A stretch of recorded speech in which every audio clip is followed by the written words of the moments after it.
Bienvenidos a esta cita semanal con el Ateneo de los lunes del Ateneo. Si hace unos días hablábamos aquí del inicio de las matemáticas y de los números, hoy vamos a ver precisamente dónde se encuentran ahora las matemáticas y, como dice el título, en sitios que nosotros mismos nos podemos imaginar. Históricamente, las considerables prácticas fueron las que guiaban las matemáticas. Pero una vez que la materia generó su propia vida interior, surgió la posibilidad de que el pensamiento matemático puro pudiese crear un espacio propio para nuevas aplicaciones. Las buenas matemáticas nunca descartan su potencial aplicación, pero estas a veces no se sabe cuándo llegan. La historia nos da muchos ejemplos en este sentido, recurriendo a los ejemplos clásicos, las secciones cónicas, cuando se vieron que las órbitas, los planetas seguían las elipses, o recientemente el grupo de matemáticos que trabajaba para descifrar el enigma, pues en ese grupo se creó el primer ordenador en los años 40. Durante muchos años el término matemática aplicada y modelos matemáticos estaba ligado fundamentalmente a la física, a la ingeniería, un poco al margen de las matemáticas. En los últimos años es cuando esta rama, esta especialidad tomó cuerpo de naturaleza, es una de las especialidades y áreas fundamentales de las matemáticas. Yo recordaba el otro día hablando con Peregrina, cuando yo empecé a estudiar matemáticas a principios de los 70, la matemática aplicada no estaba ni en el currículum, ni en el programa de la carrera, ni nada parecido. Era una cosa que parecía que no era propiamente las matemáticas. Los modelos matemáticos se ven tradicionalmente como una aplicación a la física, por ejemplo, la gravitación universal, las ecuaciones de Maxwell, pero hoy en día es una amplia gama de técnicas matemáticas que están llamadas a modelizar situaciones y sistemas dinámicos en demografía, en economía, geografía, psicología, medicina, ingeniería, crecimiento de las ciudades, propagación de las enfermedades y otras cosas que yo no cito aquí, que veremos que también existen. Así, la matemática pura y la matemática aplicada prolongan su relación simbiótica, algo que nunca fue más cierto que en la era electrónica. Sin matemáticas los ordenadores serían inútiles, la fotografía digital sería imposible, los móviles permanecerían en silencio, pero asimismo resulta que la investigación pura matemática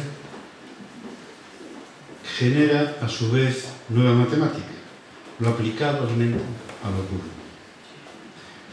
Para hablarnos de todo esto tenemos una invitada de excepción, que ha elegido un título que me parece magnífico para explicarnos esta situación, es decir, las matemáticas donde no imaginamos. Hablo de Peregrina Quintela Esteves, nacida en Vigo, cursó estudios en la Facultad de Santiago de Matemáticas, se doctoró en las Universidades Autónomas de Madrid, Pierre y Marie Curie de París, actualmente es catedrática de matemática aplicada en la Universidad de Santiago de Compostela, siendo miembro muy activo del grupo de investigación de Ingeniería Matemática, MATDI, en esta universidad.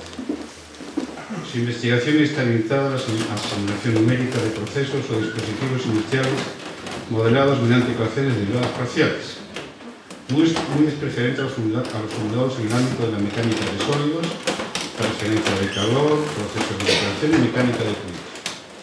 En los últimos años ha centrado gran parte de su actividad en la promoción y difusión de la capacidad de la tecnología matemática al sector productivo.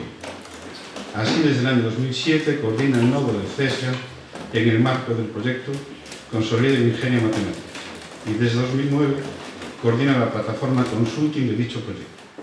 Actualmente preside la Red Matemática e Industria, cuya misión es promover la transferencia matemática e industria y coordina la próxima puesta en marcha del Instituto Tecnológico Matemático e Industrial de nuestra comunidad autónoma. Pues agradeciéndole a Peregrina Quintela su participación y la aceptación de esta invitación, le damos las gracias anticipadamente. Peregrina, bienvenida a la Ateneo. Bueno, pues buenas tardes a todos. Muchísimas gracias, Antón. Muchísimas gracias a la Ateneo, sobre todo a la Comisión de Ciencia, Tecnología y Medio Ambiente, por darme la oportunidad de compartir con todos ustedes la realidad que es hoy en día las matemáticas. También por tener estos momentos para hacerles participar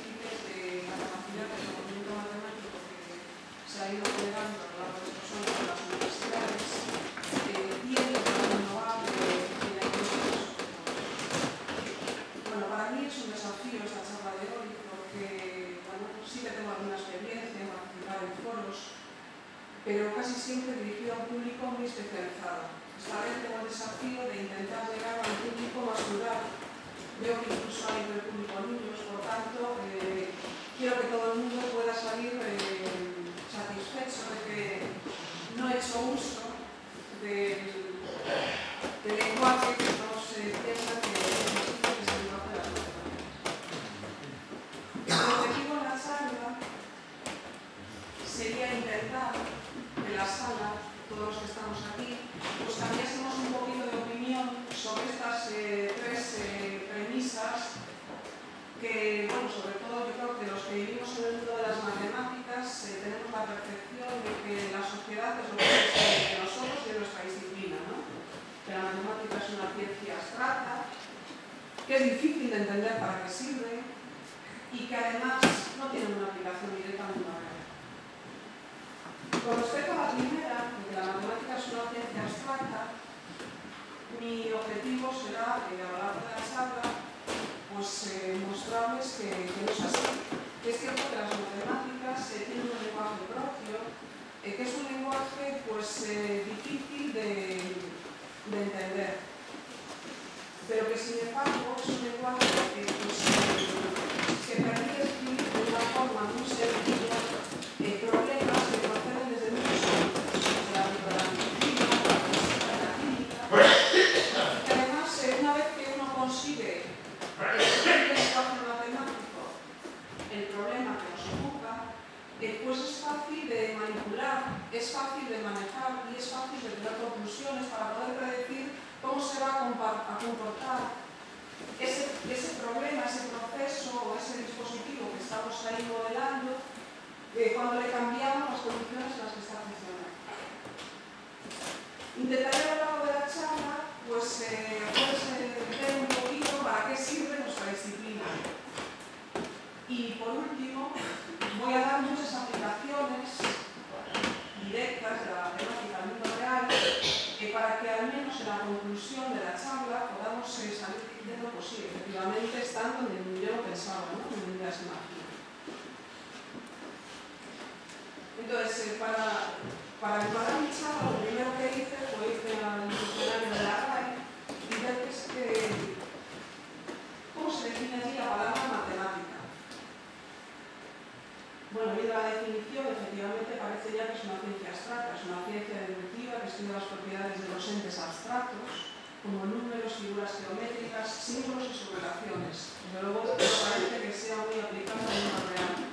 Ya con las matemáticas aplicadas, en cambio, pues se cambia un poco la opinión, ¿no? Y dice, bueno, es el estudio de la cantidad considerada en relación con ciertos fenómenos físicos.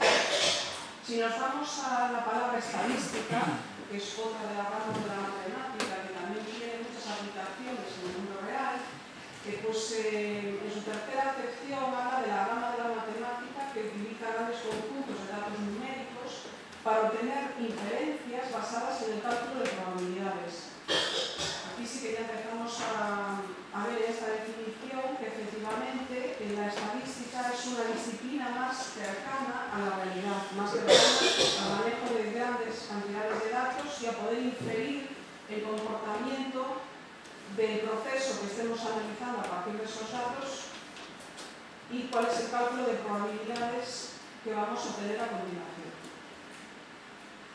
Pero si volvemos ahora, pasamos del presente al pasado y vamos al origen de la palabra matemática, pues en el griego antiguo, por ejemplo, no representaba algo tan abstracto, decía, es el campo de estudio e instrucción, conocimiento.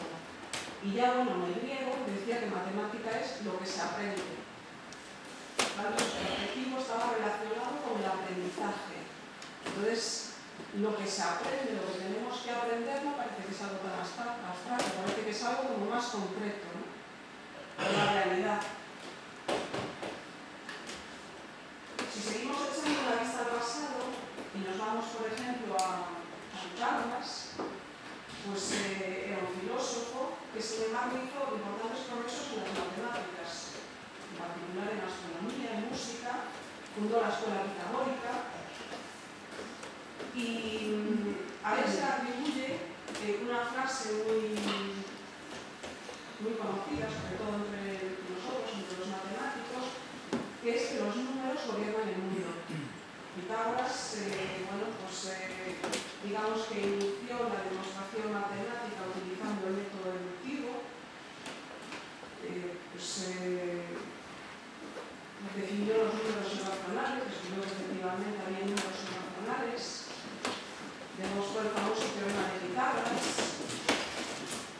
En fin, tuvo muchas contribuciones en el campo de lo que podríamos llamar las matemáticas básicas, que las aplicó a la astronomía. Sin embargo, sorprende que muchos siglos después, cuando buscamos en la red un método láser, un medidor de láser a distancia, nos encontramos con una publicidad que está tal cual, copiada de la publicidad, y dice que te permite medir la distancia con una aplicación avanzada del teorema de Pitágoras para determinar la distancia de forma indirecta a partir de las tres medidas. Y que después, además, con cálculos matemáticos sencillos, permite calcular áreas y volúmenes. Este es un ejemplo de por qué hoy en día la mayor parte de los científicos defendemos que, a pesar de que la sociedad nos está demandando continuamente que apliquemos los resultados a la sociedad, también hay que mimar la matemática pura, las ciencias puras, porque muchos siglos después vemos que la utilidad de aquello que se estudió hace años es relevante y que nos proporciona una mejor, en este caso no calidad de vida, pero sí una comodidad a la hora de medir distancias o calcular volúmenes en una habitación que no tenemos acceso, pues porque tenemos muebles colocados o lo que sea, no tenemos un acceso fácil a medir con el método tradicional.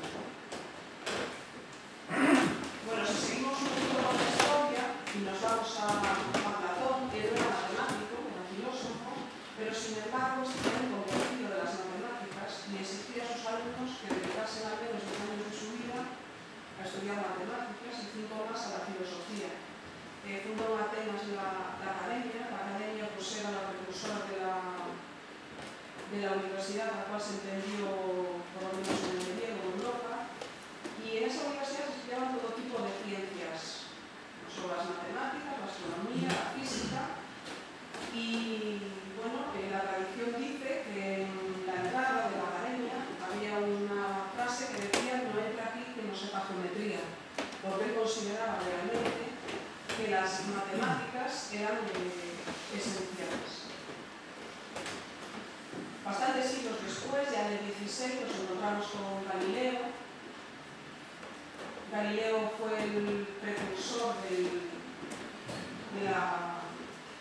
desarrollo científico. Digamos que a sus 25 años ocupó la cátedra de matemáticas en Pisa y a los 28 ya fue catedrático en Padua. Él era sobre todo matemático, pero sin embargo hizo aportaciones muy importantes en astronomía, en física, descubrió las montañas en la Luna, las lunas en Júpiter y las fases en Venus. De forma que a las lunas de Júpiter pues, le dio el nombre de miembro de la familia Medici y consiguió que le nombrase el Gran Duque de Toscana, manteniendo, ocupaba la cátedra de matemáticas y física del Gran Ducado de Toscana. Bueno, desarrolló el telescopio, me parece, según su contemporáneo Kepler, que no era de muy buena calidad, pero sin embargo sí que con ellos obtuvo aportaciones importantes en astronomía, y desarrolló el termoscopio, que fue el primer aparato que permitía distinguir pues varios grados de calor-frío, ¿no? Efectivamente se le considera el padre de la ciencia moderna.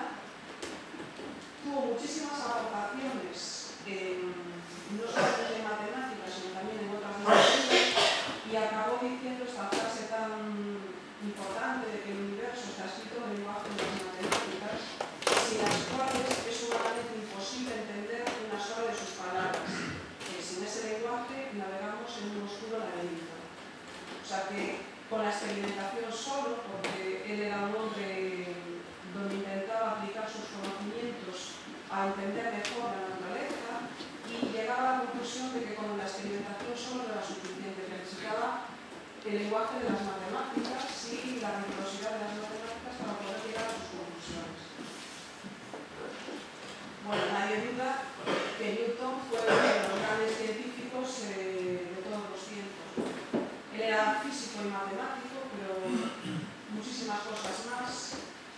sus aportaciones, pues la ley de gravitación universal, la naturaleza corpuscular de la luz, estableció las bases de la mecánica clásica, las leyes de Newton, y para establecer las leyes de Newton se tuvo que dotar de un lenguaje nuevo, el lenguaje del cálculo diferencial. Es decir, en aquel momento pues el cálculo diferencial, el concepto de derivada, no se tenía, no se conocía, y él tuvo que, de alguna forma, introducir algo que le derivase el papel de la rapidez con la que cambia la velocidad de un cuerpo para hacer que esa variable pues, fuese directamente proporcional a la fuerza que había que ejercer para provocar ese movimiento. Entonces, aunque Newton no estableció directamente que la aceleración fuese la derivada de la velocidad con respecto al tiempo, sino que lo estudió como un cociente incremental de variaciones de velocidad, de alguna forma introdujo todo el desarrollo, todo el lenguaje del cálculo diferencial e integral, y además fue un precursor del cálculo numérico, porque esos cocientes incrementales se utilizan habitualmente para aproximar las derivadas, para calcular numéricamente las derivadas. Bueno, si pasamos a que era sobre todo físico, de hecho, más bien que tuvo que acabar matemáticas un poco pagando a sus profesores porque no las traían demasiado. Las aportaciones de Einstein en el mundo de la física son de todos conocidas. De hecho, tuvo el premio Nobel de Física por sus explicaciones del efecto fotoeléctrico, ¿no? por el establecimiento de la teoría de la relatividad.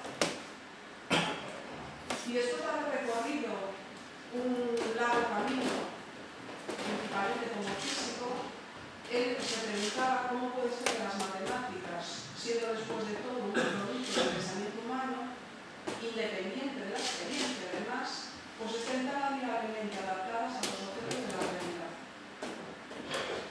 Y no es que las matemáticas estén adaptadas, es que han surgido siempre adaptadas al amparo de la realidad. Decía antes que el cálculo diferencial surgió como consecuencia de la necesidad para establecer la relación que hay entre la fuerza que ejercemos sobre un cuerpo y los cambios de velocidad que le provocamos. Pues así ha surgido con otras muchas cosas. En matemáticas, por ejemplo, es conocido que las distribuciones, la teoría de las distribuciones surgió para poder formular, para poder modular pues variables que tienen discontinuidades, que tienen saltos, que tienen singularidades. Es decir, las matemáticas siempre han nacido al amparo de la realidad. Por eso están bien adaptadas a lo que es la realidad. De hecho, yo subrayo esta frase que pronunció en una conferencia con Luis Vázquez, que es Premio Nacional de Investigación, desde la fuerza motriz de la innovación matemática en los siglos pasados ha sido el deseo de entender cómo funciona la naturaleza. Cada vez que se intentaba buscar una explicación, que se intentaba expresar la experimentación como una regla que nos permitiese después saber cómo se iba a comportar, cambiando un poco las condiciones de funcionamiento, no necesitaban un lenguaje para escribir pues, si la fuerza es proporcional a la aceleración o si la fuerza con la que se atraen los cuerpos es proporcional a la masa de ambos. Y esto me lleva a introducir lo que también adelantó Antón de la simbiosis. La simbiosis es una asociación a largo plazo entre dos especies distintas que se aprovechan una especie de la otra. Entonces, en particular, si observamos los líquenes, es una simbiosis entre un alga y un hongo. El alga produce el alimento con la fotosíntesis y el hongo le da un encierro moderno. Y esto ha pasado un poco con las matemáticas, que al final, pues, en la era de la especialización, y últimamente estamos viviendo una cierta especialización, pues han surgido con nombre propio la física, la química, la biología, pero no solo ellas, sino también la ingeniería química, la ingeniería de telecomunicaciones,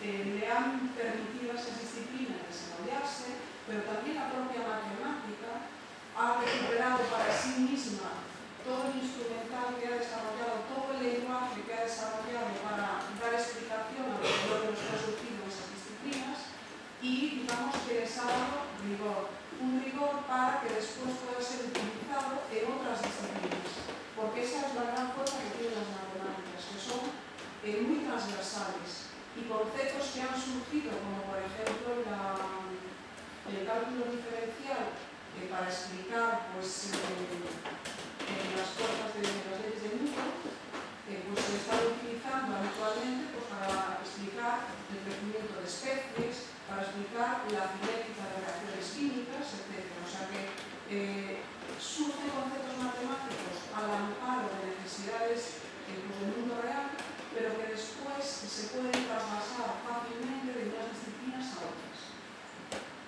Bueno, y esta simbiosis, pues claro, llevó por un lado a avanzar ciencias como las que hay nombro por caminos separados de las matemáticas, pero al mismo tiempo hicieron aparecer dentro del campo de las matemáticas pues, áreas importantes como son, por ejemplo, la serie de Fourier, toda la parte del numérico, la matemática discreta, todo lo que se refiere a los sistemas de ecuaciones diferenciales, tanto mononomiales como parciales.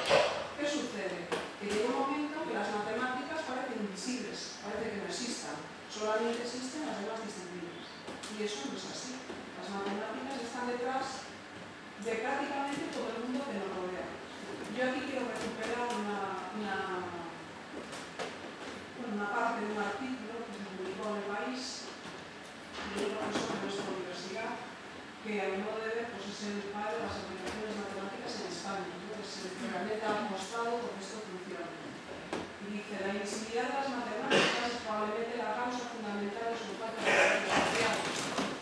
La mayoría de los ciudadanos consideran que se trata de una disciplina demasiado abstracta, lejos de su realidad más cercana y además difícil de aprobar. Sin embargo, las matemáticas son hoy omnipresentes, están en multitud de elementos cotidianos importantes para la calidad de nuestras vidas. La predicción del tiempo, la geometría correcta de la energía, la gestión del espacio aéreo, por citar solo tres ejemplos de índole distinta, no serían posibles y sofisticados hasta la misma vez.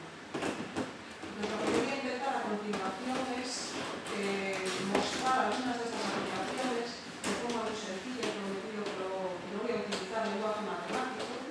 Me voy a intentar limitar a mostrar aplicaciones donde detrás tenemos algoritmos matemáticos muy sofisticados que tienen que funcionar bien para que realmente las cosas funcionen. Aquí simplemente he querido incluir pues, un pequeño resumen de la aportación de las matemáticas en ciencias básicas y aplicadas. Por ejemplo, cuando subimos las leyes de conservación, de la energía, del movimiento, las leyes de comportamiento, cuando introducimos pues, las leyes de fricción entre cuerpos. Ahí esas expresiones son todas escritas en lenguaje matemático. Cuando en ingeniería diseñamos dispositivos y escribimos el modelo que me permite, el modelo matemático que me permite reflejar el comportamiento de ese dispositivo y cómo se va a comportar ese dispositivo. La simulación de procesos o dispositivos que consiste en coger ese modelo matemático y traducirlo a un lenguaje que sea manejable por el ordenador. No es propiamente el lenguaje matemático, sino que lo que uno hace es modificar las ecuaciones matemáticas por ecuaciones con las operaciones elementales, sumas, restas, multiplicaciones y divisiones, para llevarlo al ordenador y que lo que el ordenador nos devuelva sea una buena aproximación del modelo matemático complejo que nosotros tenemos. Bueno, todo lo que es la logística, que hoy en día es un tema muy importante, con sistemas de contabilidad, en finanzas, en la predicción de tipos de interés, en la gestión de carteras, en la valoración de la siniestrabilidad de productos, en ciencias de la salud, tenemos algún ejemplo en temas de biomecánica o de imágenes médicas, etc. Pero bueno, no hace falta que las cosas tan sofisticadas, ¿no?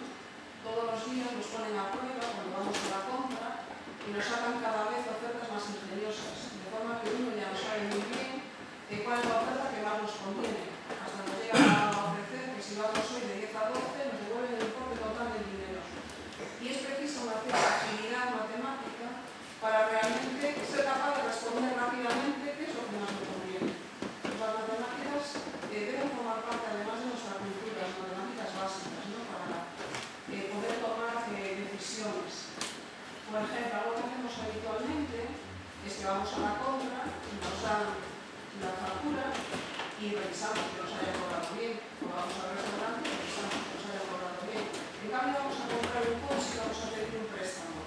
Y me habla pues de la tasa de interés nominal, de la comisión de apertura, de si tengo que comprar un seguro de contratar un seguro de vida mientras me dura el préstamo, de cuál es el periodo de carencia de mi préstamo y tal. Pero lo más importante es que al final mi uso no se preocupe. Me va a costar 563 euros al mes. Y soy capaz de llegar a casa y valorar si realmente la cuenta que me están pasando es correcta o no. Entonces, en estos actos tan sencillos que todos los ciudadanos tenemos que hacer todos los días, al final necesitamos un cierto dominio de las matemáticas básicas, que deben formar parte de nuestra cultura más elemental. Bueno, algo que también manejamos a diario, Google. Google es una herramienta que nos ha facilitado mucho la vida y parece que detrás no hay matemáticas, pero detrás hay muchas matemáticas. ¿Cómo funciona Google? Google lo que hace es primero buscar toda la información, todas las páginas web que tiene a su disposición, o al menos las que tiene de alguna forma detectadas. ¿Y cómo las detecta? Pues con el spider, con la araña. Es decir, va a una página web, recoge toda la información y de los links que hay en esa página web se va a las páginas web siguientes. En el siguiente nivel vuelve a ver cuántos links hay y se va a las páginas web siguientes y así va tejiendo una tela de araña. Y esa tela de araña de información la guarda en sus servidores. De forma que cuando nosotros hacemos una búsqueda, no es que Google esté buscando en todos los ordenadores a ver dónde está la información que a mí me interesa, sino que la tiene toda guardada en un servidor. Por eso es tan rápido a la hora de hacer la búsqueda. Pero claro, si la tuviera guardada sin más, no le serviría para mucho, porque aquello sería un caos. Entonces lo que necesita son algoritmos léxicos o una gran componente matemática que le va a permitir indexar toda esa información. Pero además es capaz de indexar todas las palabras con sufijos, con prefijos, con tiempos verbales, la tiene toda súper ordenada. Bueno, entraría en la segunda parte, que es llega el usuario y quiere buscar un concepto. Por ejemplo, yo quería buscar aplicaciones de las matemáticas en la industria. Entonces Google va a analizar sus índices. Y claro, de eso le va a aparecer un montón de cosas. Entonces tiene que decidir de alguna forma qué es lo que me va a devolver a mí. Pues tiene que buscar algún método que le permita asegurarse que cuando le va a devolver la información, lo que a mí me devuelve me va a interesar. ¿Vale? Y eso es el algoritmo que de alguna forma a las páginas le asignan un rango, le asignan un valor. Entonces lo que hace es que a las páginas todas, dependiendo, bueno, de alguna forma, primero dice, voy a ser democrático. Para ver si una página es interesante o no, voy a ver cuántas personas me refieren a esa página. Entonces, cuantos más links tengamos en nuestra página, más valor tendremos en Google y por tanto más veces saldremos en los primeros puestos cada vez que Google saca los 500 primeros valores para un usuario. Pero es que además se asegura de que entre los 10 primeros valores haya algo que me interese. De forma que últimamente, pues ya está haciendo cosas de tipo, voy a ver qué páginas web ha consultado este usuario en su historial en tiempos recientes. Y dependiendo de cómo sea esa información, decide cuáles me muestra en primer lugar. O bien va a mi lista de contactos y ve qué páginas web han consultado las personas que normalmente chatean conmigo. De forma que si esto le interesó a su amigo, es bastante probable que le interese a él. Con lo cual, el algoritmo que usa para marcarme el indicador de cuál es el resultado que me va a presentar, como decía,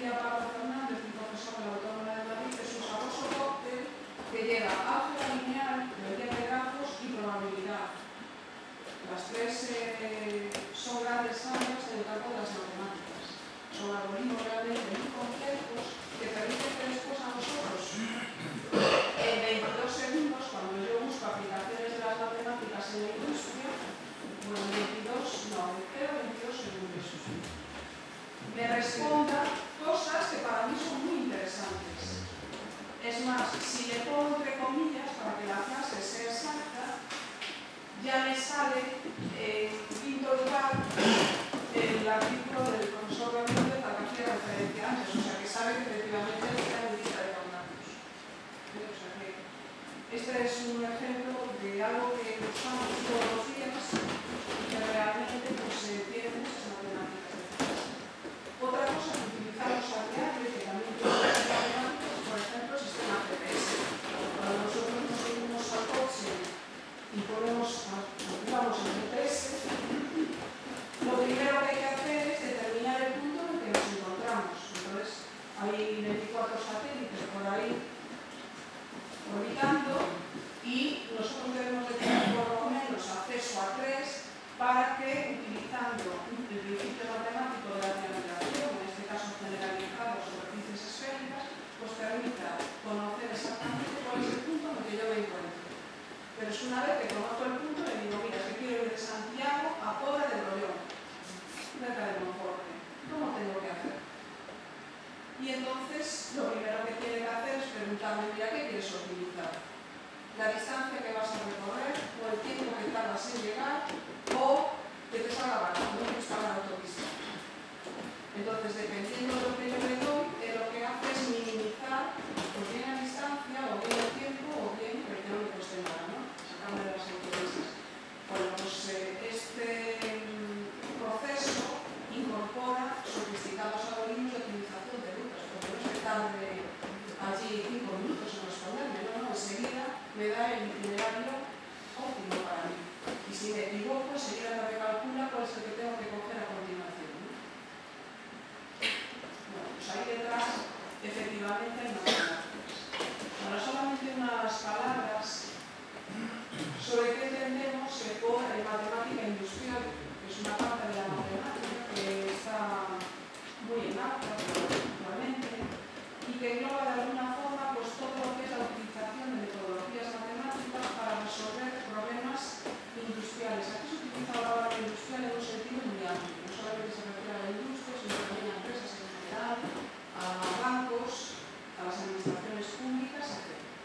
De lo que se trata es de expresar un problema industrial en términos de relaciones matemáticas, definir cuáles son las variables que me interesan, pues dar la temperatura o dar cuál es el índice de un determinado metal, o si vamos a tener muchos protones en la misma zona, etc. Y una vez que tengo identificado el modelo matemático que refleja el comportamiento de esas variables, lo que tengo que hacer, y es una etapa muy importante, es buscar la mejor aproximación para resolverlo. Esto, que parece así sencillo, pues claro, lo podemos hacer ahora de que la gran mayoría que han tenido los ordenadores, pues en los últimos 60 años. De ahí que ahora las matemáticas vuelvan a ser algo más visibles, ¿no? Porque realmente los ordenadores nos están permitiendo resolver problemas que hace algunos años fue impensable resolverlos. Pues hay muchísimos modelos matemáticos que no podemos resolver a mano, hay que resolverlos utilizando ordenadores. Y bueno, gracias al auge que tiene en este momento la informática, la colaboración entre las matemáticas y la informática permite darle solución a problemas industriales. Y desde luego lo que hay que hacer, y que es muy importante, es que la solución pues, se entregue de forma amigable para la industria, ¿no? Para que la puedan utilizar en los siguientes procesos de producción. Porque si le entregamos una solución, que es una lista de números sin sentido, pues al final no es utilizable por los técnicos de la empresa o por la persona que esté interesada en esa solución y por tanto no les sería. Bueno, a pesar de lo que mucha gente opina, yo considero que la matemática industrial tiene cabida en todas las áreas de matemáticas. Unas final hay que tirar de todas, del álgebra, de la geometría, del análisis y sobre todo de la matemática aplicada y de la estadística y de la investigación operativa. Porque dentro de la matemática industrial, el ámbito CAPNAE, que es diseño asistido por computador, ingeniería asistido por computador, más el ámbito de la matemática aplicada, es lo que me permite por la simulación numérica de procesos. Y después está el ámbito de la estadística y la investigación operativa, que me va a permitir cosas tan en boga hoy en día como el análisis de clientes, el análisis de mercados, valorar la calidad de los productos, planificar el trabajo de una empresa, optimizar recursos. Y si vamos a otras técnicas matemáticas que no serían de ninguna de estas áreas, tenemos la localización geográfica, que es todo el sistema de física GPS, muy importante hoy en día, el tratamiento de imágenes, que la fotografía digital o la recuperación de imágenes antiguas juega un papel muy importante en la recuperación de superficies a partir de puntos. Todo lo que es el tema de bioinformática, muy relacionado con el tema de genómica, la codificación de la información, de la que hablé antes en nube, todo eso está más relacionado con las otras áreas de las matemáticas que algunos creen que son matemáticas puras, pero que al final son también necesarias para resolver los problemas. Bueno, como vemos entonces, se necesita muchísima metodología matemática para dar respuesta a los problemas industriales. Los matemáticos hemos de alguna forma intentado organizarnos para ser capaces de dar respuesta a los problemas que nos plantean de la forma mejor posible, de la forma más cómoda para nuestros demandantes. Y por ello, 65 grupos españoles nos hemos puesto de acuerdo para fundar la Red Española de Matemática e Industria, que se está liderando desde Galicia. Y en particular, además, dado que Galicia es un polo muy activo en la matemática industrial, porque de hecho colabora en la Red Española con más del 55% de la transferencia de prestaciones desde las universidades a la industria, pues estamos intentando poner en marcha el Instituto Tecnológico de Matemática Industrial en Galicia. En este instituto, además de las tres universidades gallegas, el Centro de Supercomputación de Galicia, y lo que intentamos es dar respuesta a los problemas industriales aportando nuestro granito de arena, haciendo que el conocimiento matemático que se ha generado en las universidades se transfiera a las empresas y permita innovar de forma más rápida y más económica. Bueno, decíamos entonces que las matemáticas están en muchas partes.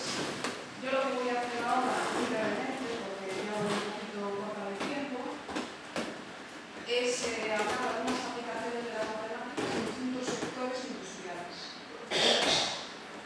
Bueno, lamentablemente uno siempre comete el mismo error, ¿no? Y es que me gusta hablar de lo que más conoce. Por eso tengo que pedir perdón, porque la mayor parte de los ejemplos son están relacionados con un grupo de investigación, aunque de verdad que he intentado poner también algún ejemplo de otros grupos de investigación, pero bueno, siempre uno se siente más cómodo hablando de lo que conoce. Entonces, en el campo de la energía y del medio ambiente, nosotros vemos, por ejemplo, en la primera de las imágenes, una aplicación del tratamiento estadístico de datos para calcular los niveles de concentración de níquel en musgo. Este es un trabajo que fue hecho por un grupo de la Universidad de Santiago, dirigido por el profesor González, en el que se utiliza, pues, como decía, técnicas estadísticas para modelar la situación de los niveles de níquel en musgo, que es uno de los valores bioclimáticos. Pero otros temas de la aplicación de la energía del medio ambiente es, por ejemplo, la simulación de ríos y rías. Una aplicación desarrollada en las universidades de Santiago y Vigo, por ejemplo, permite optimizar el punto donde se van a ubicar emisarios submarinos. Es decir, parte de nuestros vertidos, de los residuos, tienen que ser vertidos al mar. Pero la cuestión es dónde verterlos de forma que no dañen pues el entorno, las zonas de baño, las zonas de pesca, etc. Entonces lo que uno hace es, en ese caso, simular no solamente el movimiento de las aguas del mar, sino también la dispersión del contaminante debido a ese movimiento. De forma que lo que se hace es ubicar el emisario zonas donde realmente, una vez que se disperse el vertido, pues no provoque daño ambiental. Aquí lo que tenemos en esta imagen es una aplicación en energía. Vemos la simulación de una llama de carbón pulverizado. Esta simulación, por ejemplo, ha servido para modelar las cámaras de combustión de carbón de Endesa, y en particular ha permitido el cambio de llevar el carbón nacional al carbón de importación, algo muy importante, de forma que el diseño de los nuevos cargadores de carbón pues fue mucho más rápido, sin necesidad de hacer tantos prototipos, y fue menos costoso. Yo me voy a centrar ahora en una aplicación medioambiental que intenta responder a esta pregunta que nos plantearon hace pues ya unos 5 años. Como sabéis, en Meirama, en el Minitos de Meirama, pues se extrajo carbón durante 5 años, y ya pues, últimamente, debido a que el carbón nacional es más contaminante y no es tan eficiente, pues se planteó el parar la producción, y por tanto lo que se pretendió fue la recuperación medioambiental de la zona. Aquí vemos el hueco, y de lo que se trataba era pues de recuperarlo de forma que el paisaje no quedase dañado, y la idea era hacer un lago. Pero el problema es que en las proximidades de este lago está el río Garcés, y entonces lo que se pretendía era que una vez lleno el lago, las aguas se vertiesen al río Garcés, y bueno, del río Garcés se van al embalse de Cegere, que se resulta la ciudad de La Coruña, y lo que uno tenía que cuidar era que, bueno, antes de que el lago estuviese lleno, poder predecir si la calidad del agua iba a cumplir toda la normativa en la legislación actual o no. Porque con el lago vacío, uno tenía que hacer la simulación para ver si efectivamente eso era factible y iba a funcionar bien. Bueno, el principal problema que tenía la porta es que efectivamente hay muchos minerales en las paredes, en particular la presencia de pirita, pues hace que las aguas se acidifiquen porque reacciona con el oxígeno y produce no solamente protones, sino también iones ferrosos. Estos iones ferrosos vuelven a reaccionar con el oxígeno y producen férrico, que a su vez reacciona de nuevo con la pirita, produciendo más protones, y también reacciones de precipitación con el hidróxido de hidrógeno. Bueno, para aliviar un poquito la acidez del agua, en las paredes del lago pues también hay zonas con muchos silicatos que reaccionan con esos protones, los absorben y por tanto eliminan parte de la acidez, y lo que hacen es soltar al agua pues metales, algunos pesados y otros pues bueno, no tanto, ¿no? Sobre todo porque hay algunos que después precipitan, por ejemplo el ion de calcio precipita en yeso, el aluminio y hidróxido de aluminio, el manganeso en margarita, etc. Entonces, lo que había que hacer en este trabajo era, por una parte, simular toda la cinética de las reacciones químicas, con lo cual teníamos un sistema de ecuaciones diferenciales ordinarias. Para ese sistema de ecuaciones diferenciales ordinarias, además, había que tener en cuenta las no linealidades, que en matemáticas eso es algo que trae muchas complicaciones derivadas de estos procesos de precipitación. Además, las reacciones hemos visto que precisan de oxígeno. El oxígeno depende de la temperatura que tiene el agua y de la entrada del sol. Por tanto, había que modelar también las ecuaciones de la temperatura, la transferencia de calor y incluir también la radiación solar para poder recuperar la inversión térmica que hay al cambio de estación. Además, pues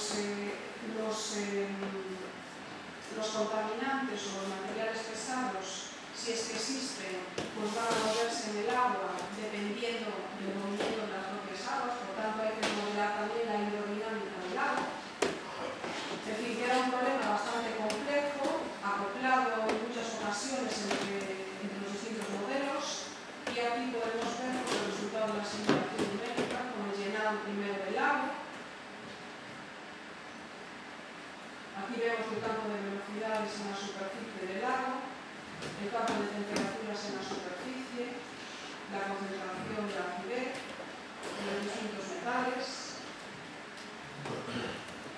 Bueno, la conclusión es que efectivamente, después de haber hecho este estudio, pues fue un estudio que fue hecho independientemente por la Universidad de Santiago, pero también por un grupo de investigación de la Universidad de La Coruña, pues permitieron concluir que no habría problema en el futuro con la calidad de esas aguas y por tanto en estos momentos el agua está desenvenenada. Por la que aquí lo que se ve es una foto aérea de la situación actual, esta foto es de hace 3 días. Bueno, aquí tengo algunos ejemplos en aeronáutica, automoción y naval. Ya no voy a parar mucho, únicamente un poco en lo que son las figuras. Este es el ejemplo de un autobús sometido a se le ha incorporado un material aislante para disminuir la presión sonora y también las vibraciones, lo que se llama un control activo del ruido. Aquí se compara el resultado entre tener un control activo y no tenerlo. En esta otra imagen, otra aplicación de las matemáticas para calcular los flujos de aire en torno a cabinas de pintura de coches, de pintado de coches. Este modelo en concreto lo resolvió el grupo de matemática aplicada 1 de la Universidad de Vigo. Aquí vemos otro ejemplo de automoción, que es el diseño de volantes en automoción. Este fue hecho por el grupo de aquí, de la Universidad de Santiago, el grupo que dirige Juan Diego, que además nos acompaña hoy. Bueno, este es otro ejemplo de la aplicación de las matemáticas, donde lo que se trataba era de intentar reproducir numéricamente las normas ISO que deben superar los autobuses antes de transporte de pasajeros. Entonces, cuando una empresa de construcción de autobuses pone en marcha autobuses de pasajeros, o no autobuses de pasajeros, de más de 16 pasajeros, tiene que verificar la norma R66.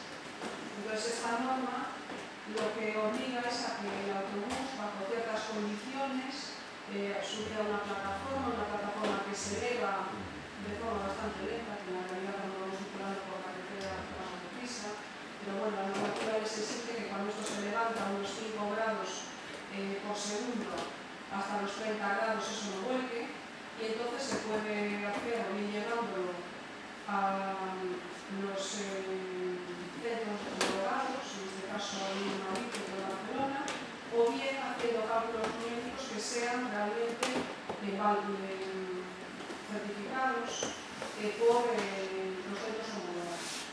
Nosotros lo que hicimos en este caso pues, fue considerar una parte de la estructura del autobús. Tomamos la parte correspondiente a uno de los ensayos reales que ellos llevaron en el centro homologado, este ejemplo que tenemos aquí, y lo que hicimos fue reproducir el ejemplo en el ordenador. Aquí tenemos la estructura en el ordenador y el resultado del volcado, que como vemos no afecta a la zona que la normativa exige que quede fuera del impacto, es decir, la zona reservada para los pasajeros. Este es un ejemplo de ahorro de tiempo y dinero, porque cada autobús nuevo que se desarrolle, y aquí las empresas gallegas, en particular la que están interesadas en este estudio, pues como la construcción es muy artesanal, no se hace mucha serie en el mismo vehículo, sino que se hace pues, a lo mejor en unas pocas unidades, porque se dedican pues, al transporte, pues, vamos a ver, de gente con minusvalía o a unidades de extracción de sangre, cosas así, ¿no? Entonces, lo que tenían que hacer es que cada vez que esta empresa quiere construir una estructura nueva, tenían que llevarla a Madrid o a Barcelona, evaluar que efectivamente pasaba la norma ISO, si no la pasaba, volver ahí, de esta forma. Nosotros lo que hicimos fue dotarles de una metodología que les permite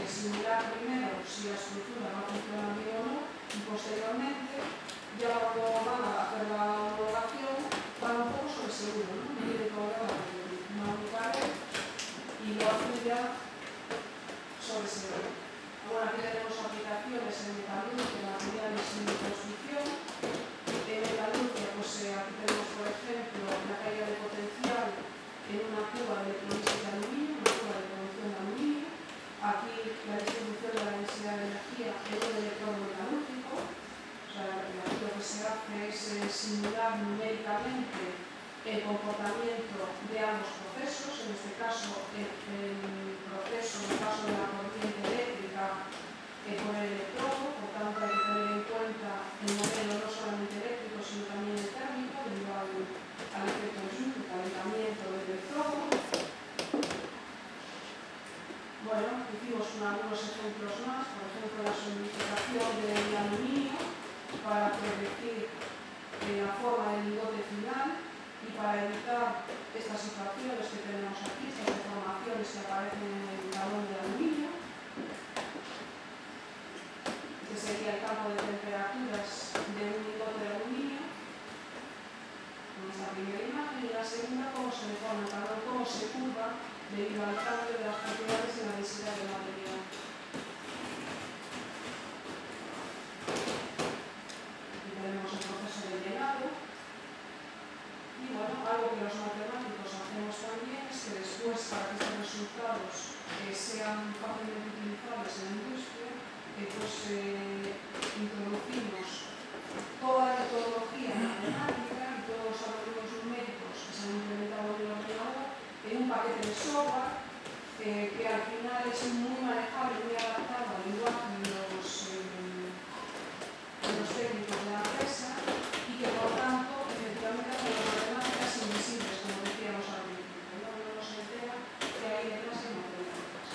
O sea, no quiero extenderme mucho más, únicamente esta imagen relativa pues, a la detección de falsos positivos en mamografías.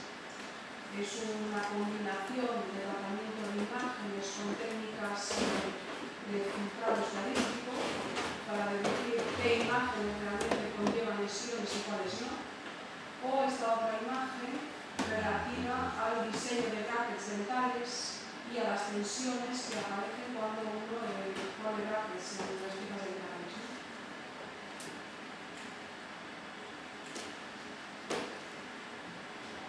No sé cómo pienso, pero yo creo que va mejor que conmigo, ¿verdad? Yo lo quería mostrar ejemplos bastantes, hay ejemplos en logística, pues por ejemplo para diseñar los horarios en una fábrica, los horarios correspondientes a todo un semestre, pues para predecir más bien los mapas de riesgo de infestación de malas hierbas en cultivos. En fin, como decía el título de mi sala, que las matemáticas están donde ni te imaginas, ¿no? Entonces, eso es un poco todo lo que les quería comentar y espero pues efectivamente haber cambiado la opinión sobre las tres sentencias que ponía al principio, que son muy abstractas, que no se sabe para qué sirven y que además